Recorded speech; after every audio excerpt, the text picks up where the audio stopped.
What is up, everyone? This is Brad with Spite Fitness over here at my second home away from home, Operation Iron, OI. We being Seth and I are here, gonna do some training today. The plan was to get on the belt squat, so looking forward to that.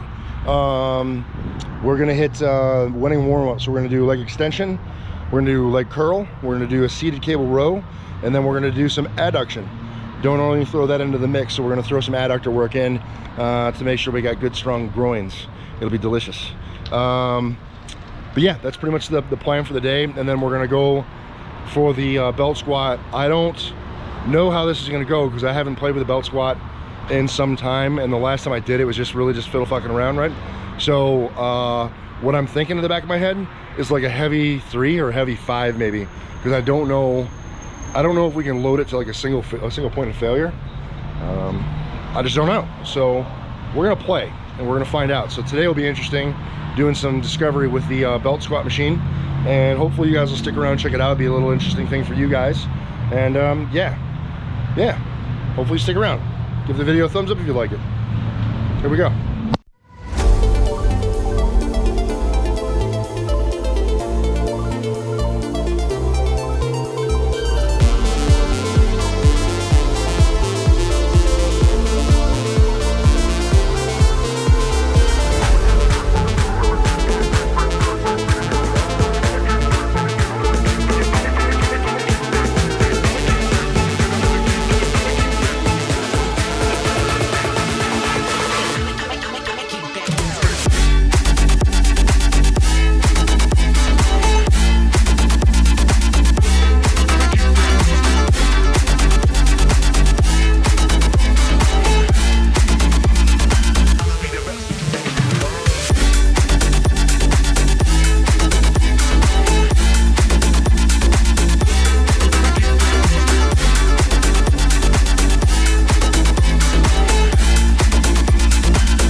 That's it. That's the video. And as you can tell, it's some time after that video was filmed. In fact, that video at this point is about 2 years old. I've been showing some older videos, and I will continue to do so because there's a lot of value in what I was doing, what was going on, that can still be drawn even though it didn't happen yesterday. What I think was interesting about this video was trying something different, going out of our comfort zone and messing around with that belt squat. So it was the Rogue Rhino. We had never played with it before, and it was something that we just wanted to kind of see how it would feel and just experience it. And if you notice, in the first couple of sets, we were moving very freely. The weight was fairly light, but able to move a little bit easier. And then obviously once we got heavier, you could see that we were straining quite a bit. And learning where to have our bodies and how to position and how to balance on that was interesting. It was difficult at first, trying to figure out kind of what to do. In fact, really turned into more or less of a Hatfield squat by kind of holding on and helping myself out with my hands so much. But it's an interesting thing to have access to and to throw into your workouts, if for no other reason than just to experience the load in a slightly different way.